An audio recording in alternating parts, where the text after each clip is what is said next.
What's up, YouTube? So today we're going to be talking about the Ektar H35.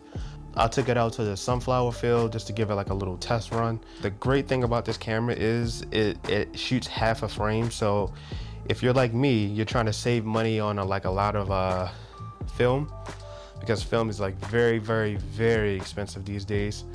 The thing about this camera is that it allows you to shoot half a frame. So instead of shooting the whole entire 36 roll, what you get out of a 36 roll, you get 72 frames basically, because it shoots half a frame. So you just multiply the film roll, however many frames you can shoot per film roll, by 2, and that's how many frames you can get out of that film roll. I shot a 36 film roll in that camera, so I was able to get 72 frames out of it, which is a lot, and it's great because it allows you to, save money, and you can save shooting so much film stuff. But if it's like a serious shoot, like you want to get like some serious photos, you want to get the best quality photos, this is not that type of camera that you want to use for that. Nevertheless, it is a very fun camera. I like using it. It's very easy to fit. It can fit in your pocket. You can fit in your purse. You can put it in your shoe if you like. But nah, it's a really fun, real dope camera to use. I had a good time using it. Very lightweight. Sometimes I even forgot that I even had it at times. Don't drop it on any cement because you can easily break it. Yeah, but here it is. Here's the Ektar H35.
So what exactly is the Ektar H35? It's a regular, basically like a regular point and shoot camera. Very plasticky type of camera made by Kodak. The things that come with it, it comes with a little wrist strap, which is really cool, so you don't lose it. This camera is very light. It weighs less than your iPhone. Everything's plastic, so even like the shutter release button on top of here is plastic. The film back is plastic. The rewound spool here is plastic. Everything's plastic about this camera.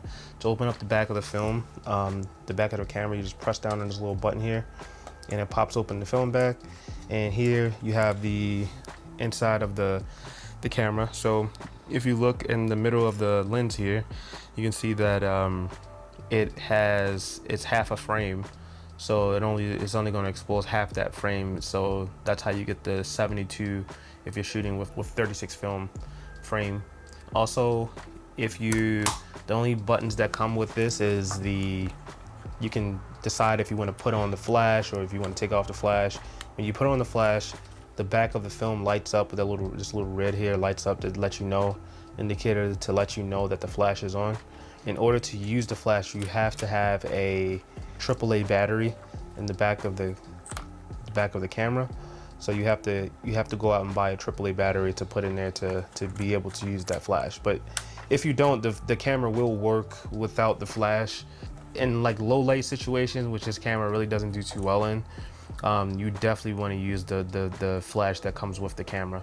But for the most part, it's a pretty simple camera. The only thing I don't like about this camera more so is probably like this little frame counter here. When the lights, like the sun's beaming down on you, you can't really see what frame number you're on. Just be cautious of like what frame you're on, because you can't really see which one you're on. But I mean, it's still pretty straightforward, because once you get down to the very last frame, you won't be able to wound it anymore. The wound button is also plastic, so here, that's a plastic wound. Just like a regular, if you used to using like a point and shoot like back in the days, it's just like that, but it's not disposable. It's the non-disposable version of it. But yeah, it's a fun to shoot with. Very simple, very easy to use, very fun. Yeah, you'll enjoy it, trust me.